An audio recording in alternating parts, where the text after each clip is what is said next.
యాజకుడైన దేవునికి మహిమ కలుగునుగాక. ప్రియ స్నేహితులందరికీ దివ్య వాక్యోదయం.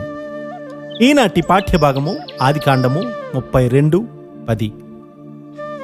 నీవు నీ సేవకునికి చేసిన సమస్తమైన ఉపకారములకును సమస్త సత్యమునకును అపాత్రుడను.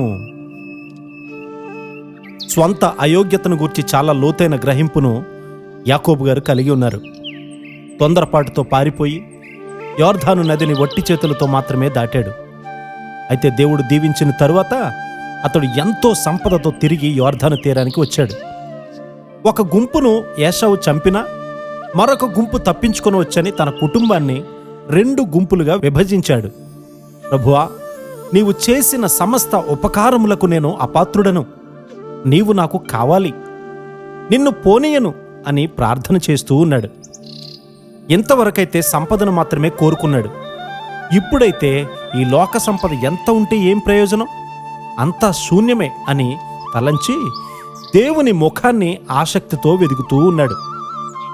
మనము అటువంటి గ్రహింపుకు ఎప్పుడు వస్తామో నాకు తెలియదు, కానీ పేద కుటుంబంలో పుట్టిన వారు కూడా గొప్ప అపాయాల్లో ఉన్నారు.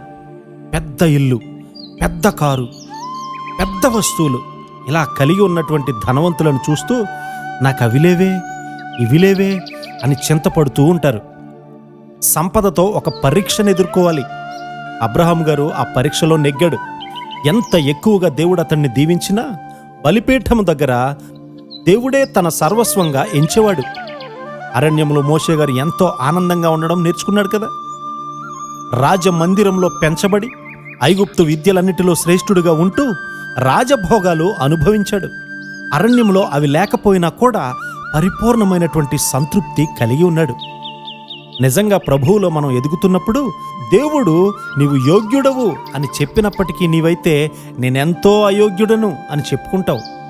లోక భోగాలపై నుండి మనస్సును విడిపించి లోతైనటువంటి దీనత్వంతో నిన్ను నీవు ఖాళీ చేసుకోవడమే సిలువ మార్గం.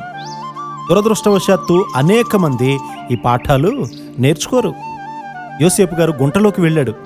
అయితే అదే సింహాసనమును అధిష్ఠించడానికి దారి కదా. దేవుడు నియమించిన స్థితిలో నమ్మకంగాను క్రమశిక్షణ కలిగిన వాడుగా ఉన్నాడు. దేవుడది చూసి పైకి లేవనెత్తాడు. అది సిలువ మార్గము. దేవుని దీవెనలు మాత్రమే కావాలనుకున్నవారు దేవుణ్ణి కోరుకోరు.